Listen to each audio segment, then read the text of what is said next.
Hey everyone welcome to इसी boutique. देखो friends আমি আগে কিন্তু তোমাদের দেখিয়েছিলাম বেশ কয়েকটা শাড়ির ব্লাউজ তৈরি হবে, তার মধ্যে এটা ছিল একটা ব্রাইডাল আর কিন্তু প্রিন্স কাট ব্লাউজ হবে। তো আমি তোমাদের অবশ্যই আজকে কাটিংটা করে দেখাবো না, কারণ প্রচুর আমার কাটিং ভিডিও আছে। আমি তোমাদের কিন্তু কিভাবে স্টিচ করব খুব সুন্দর একটা ব্লাউজ সেটা কিন্তু তোমাদের দেখাবো। তো দেখো সেটার জন্য আগে পার্টগুলো আমি লাইলিনের সঙ্গে পাট পাট করে নিয়েছি। যে সামনের গলাটা দেখো যেটা হবে সেটা আমি কিন্তু উল্টে নিয়ে এই যে কাট কাট করে নিব। জাস্ট সেলাই দিয়েছিলাম, লাইলিনটা কেটেছিলাম আর বডিটা কেটেছিলাম না। এই যে দেখো এবার জাস্ট এইভাবে করে, এখন কিন্তু চাপ দেব না, চাপটা পরে দিব। আগে এটা জাস্ট এখানে লাগিয়ে রাখবো, কারণ কি ফিনিশিংয়ের ব্যাপার আছে, তাই জন্য এটা যাতে আয়রনও তুমি করে নিতে পারো। তো আমি আয়রন করবো না, আমি এটাতে চাপ দিয়ে রাখলাম। এবার আমাকে যেটা করতে হবে, এই সাইডটা যেটা আছে সাইডটার সঙ্গে কিন্তু আমার যে সাইডের যে কাটিংগুলো আছে ব্লাউজের সেগুলো কিন্তু আমি অ্যাটাচ করব। তার জন্য সেলাই মার্জিন কিভাবে আসবে সেটা প্রথমে আমি দেখিয়ে দিলাম। তো দেখো একদিকে লাইলিন নেব আর একদিকে কিন্তু বডিটা নেব, ঠিক আছে। জাস্ট একটু হালকা করে করে নিলাম। দেখো এইভাবে একদিকে বডি নিব। আগে আমি কিন্তু লাইলিনার ওটা অ্যাটাচ করে নিয়েছি, না হলে খুব ডিস্টার্ব করে আর সরে যায়, তাই জন্য আমি দু সাইডটাকে সেলাই মেরে নিয়ে দেখো মেন কাপড়ের সঙ্গে মেন কাপড়ে যে লাইলিনটা নিয়েছে ঠিক বিপরীত দিকে লাইলিন, মেন কাপড় এই দিক থেকে আর ঠিক বিপরীত দিকে লাইলিন, এইভাবে নিব। তাহলে ফিনিশিংটা ভেতর দিকে থাকবে আর খুব সুন্দর একটা দেখো ফিনিশিং আসে, এবং দেখো ইচিং হয় না, কাপড়টা বেরিয়েও থাকে না, তাহলে ইন্টারলকও করতে হয় না। দেখো জাস্ট এইভাবে উল্টে নিয়েছি। আর যে রাউন্ড যে শেপটা আমি ক্রিয়েট করেছিলাম, যেটা প্রিন্স কাটের রাউন্ড শেপটা থাকে, ওখানে কিন্তু ছোট ছোট করে কাট অবশ্যই দিতে হবে, নাহলে কিন্তু ফিনিশিংটা ভালো হয় না। দেখো বেস্ট প্যাটের দেখো এইভাবে করে আপার বেস্টের উপরে দেখো কাট দিয়ে নিলাম। দেখো জাস্ট অসাধারণ, এমনিতেই দেখতে পাচ্ছ তোমরা একটা শেপ চলে এসেছে। প্যাড অ্যাড করলে কিন্তু এইভাবেই মার্কিং করে ওই জায়গাতে তুমি উল্টো দিক থেকে প্যাড দিতে পারো। এবার আসলাম ব্যাক পার্ট। ব্যাক পার্টেও দেখো সেম এইভাবে কিন্তু আমি কিছুই করব না, জাস্ট এইভাবে বসিয়ে দিয়ে যেটা পিঠের পোর্শন আছে ওই জায়গাটা উল্টিয়ে নেব, উল্টে নিয়ে সেলাই করে নেব। তাই জন্য আমি আগের থেকে পিন নিয়ে সেটিং করে দিয়ে দিলাম। দেখো ওটা সেলাই করতে গেছে, তার আগে তোমাদের দেখাই সেলাই হয়ে চলে আসলো এবং এটা কাটতে হবে। জাস্ট এইভাবে করে কেটে নিয়ে ছোট ছোট ছোট ছোট নচ দিতে হবে। এটা আমাদের ভুললে হবে না, যে কোনো শেপ জায়গা যেটাতে হবে সেই জায়গাগুলোতে শেপগুলোতে কিন্তু নচ দিতেই হবে, ছোট ছোট ছোট ছোট করে। আমি বলি কুটকুট, ঠিক আছে, কুটকুট করে কাট দিতে হবে। এবং জাস্ট এইভাবে উল্টে নিলাম। এখন কিন্তু আমি দেখো কিছুতেই চাপ দেব না, কারণ হচ্ছে আমি একসঙ্গে শোল্ডারটা জোড়ার পরে চাপ দেব। তো তোমাদের সেটাও পদ্ধতি আমি দেখাচ্ছি। এবার আসি, দেখো ব্যাক পার্ট রেডি হয়েছে একদম। এবার যেটা ফিনিশিংয়ের পার্ট হয় সেটা ফিনিশিং করে নিই। জাস্ট এগুলোতে পিন কেন সারছি, নাহলে কিন্তু এগুলো সরে যায়, তাই জন্য। এবার আমাকে কিন্তু টেকেন মারতে হবে। যে কাটিংটা এখানে দেখতে পাচ্ছ, এখানে জাস্ট হালকা করে ফ্রন্ট পার্টে যে টেকেন তো মারাই হয়েছে, এবং ব্যাক পার্টে জাস্ট হালকা করে আগে টেকেনটা মেরে নেব। 1/2 ইঞ্চি করে টেকেন দিলেই যথেষ্ট। এবার আসি স্লিভের পার্টে। এই স্লিভটা কিন্তু দেখো আমাকে বর্ডার পার্টটা আগে কেটে নিতে হয়েছে সেইভাবে, না হলে কিন্তু কাপড়টা বের হবে না, এর একবারে বের হয়নি। এবার আগে আমি এর সঙ্গে এইভাবে সেলাই করে নিব। সেলাই করে নিলে কি হয়, এরপরে যখন লাইলিনটা অ্যাটাচ করব, তাহলে এই দেখো জোড়া অংশটা লাইলিনের ভিতরে থাকবে, তাহলে কিন্তু আমার ইচিংয়ের কোনো সমস্যা হাতে হবে না, এবং এতে ফিনিশিংটাও ভালো আসে। সোজা পিঠ উল্টো পিঠ দুটোই কিন্তু একদম দারুণ ফিনিশিংয়ের সঙ্গে উঠে আসে। দুটো হাতায় দেখো আমি মিডিল থেকে স্টিচ করে দিচ্ছি পটিটার সঙ্গে। জাস্ট স্টিচ হয়ে এইভাবে চলে আসলো।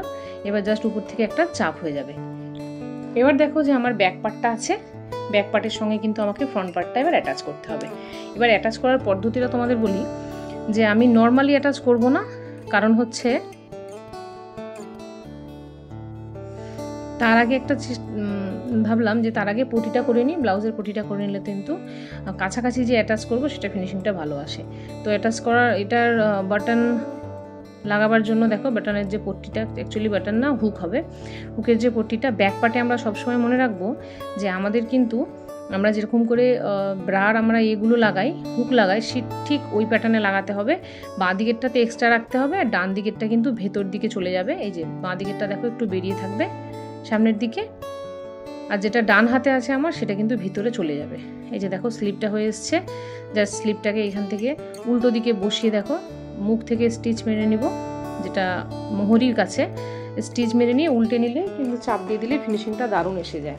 যেহেতু সিম্পল স্লিপ, এতে কোনো কিছু ক্যারিকুলাম নেই, এভাবে করে নিব। এবার এই দিকে ডান দিকেরটা ভেবেছিলাম যে মোটা কাপড় দিব, কিন্তু খুব হচ্ছে, দেখো বুকের ফিনিশিংটা দারুণ এসছে, একদম ব্রার মতো সেটিং হয়েছে না, খুব সুন্দর। এবার আসলো শোল্ডারের পার্ট। পেছনের পার্টে না বিপরীত দিকে কিন্তু আমি লাইলিন দিয়ে করেছি, নাহলে খুব মোটা হয়ে যাচ্ছিলো। জাস্ট এই বরাবর দেখো পিন দিয়ে সেটা দেখে নিতে হবে শোল্ডার এবং দুটো বডি ঠিক আছে কিনা, সামনে পেছনে মিডিল পয়েন্ট করে।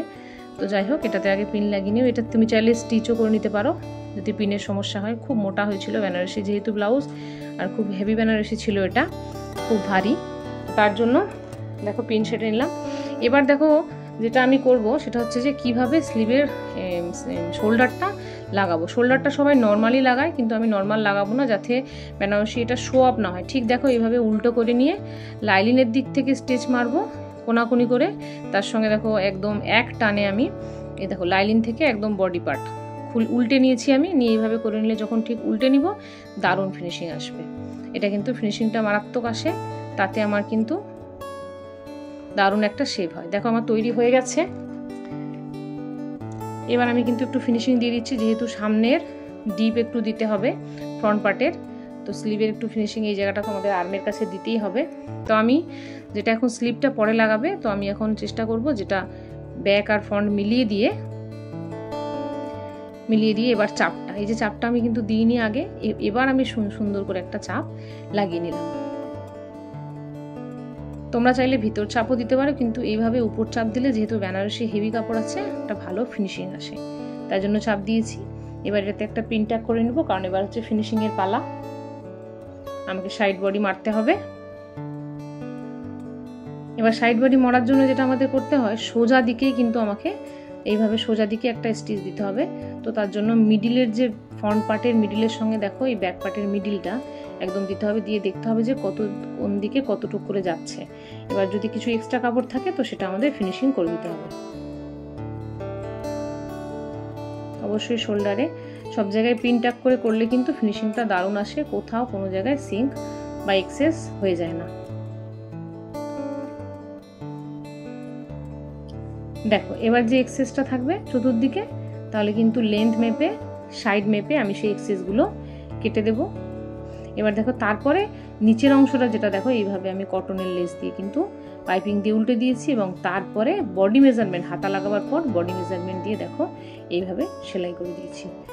তো তোমাদের কেমন লাগলো অবশ্যই জানাবে।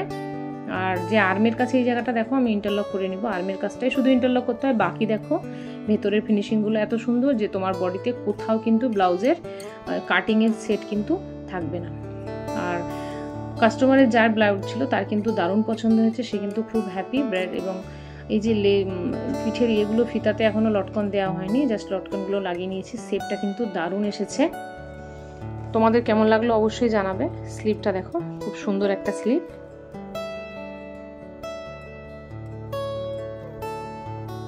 তো ব্লাউজটা আমার দেখো কমপ্লিট হয়ে গেছে।